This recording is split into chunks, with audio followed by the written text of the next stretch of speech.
मैं खड़ी हुई हूँ और मैं अपनी तरफ से, अपनी पार्टी की तरफ से भरपूर मजम्मत करती हूँ। कल मस्तूंग से वाइस चांसलर और सीनियर एक मेरे ख्याल में एक और मेंबर उनके साथ वो किडनैप हुआ है, आप सब आज़ाद उनसे मजम्मत करते हैं कि हमारी यूनिवर्सिटी के vice chancellor, pro vice chancellor और लेक्चरर को मस्तूंग से अगवा किया जाता है और हम उसकी मजम्मत भी नहीं कर सकते खुल के, तो हमें यहाँ पे भी सोचना पड़ेगा।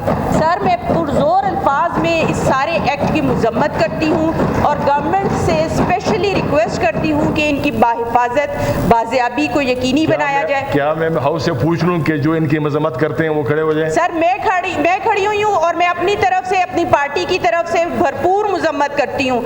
मेरे ख्याल में सब करेंगे, आप बेशक हाउस से इनकी कंसेंट ले लें। मजम्मत तो फिर हो गई फिर इसकी सर, आप पूछ लें कि कौन कौन इसकी मजम्मत करते हैं। नहीं, मेरे ख्याल में सब करेंगे मजम्मत इसकी, जो इसकी मजम्मत करते हैं वो अपनी सीटों पे खड़े हो जाए। सर मुझे कहने दें कि आप कल मस्तूंग से hold on madam hold on.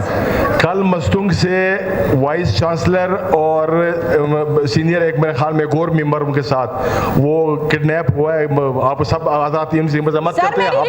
आप भी खड़े हो जाएं प्लीज। सर, आप भी खड़े हो जाएं और एक थैंक यू, मैसेज दे दें कि हम सब इनके साथ हैं। ओके मैडम आगे, दैट्स इट प्लीज। रहमत साले साहब, मैडम होल्ड ऑन प्लीज। आप वेट करें मैडम, वेट करें मैडम, होल्ड करें, आपको मौका देता हूं मैं। बैठ तशरीफ रखें जी जी बोले। बात करना चाह रहा हूं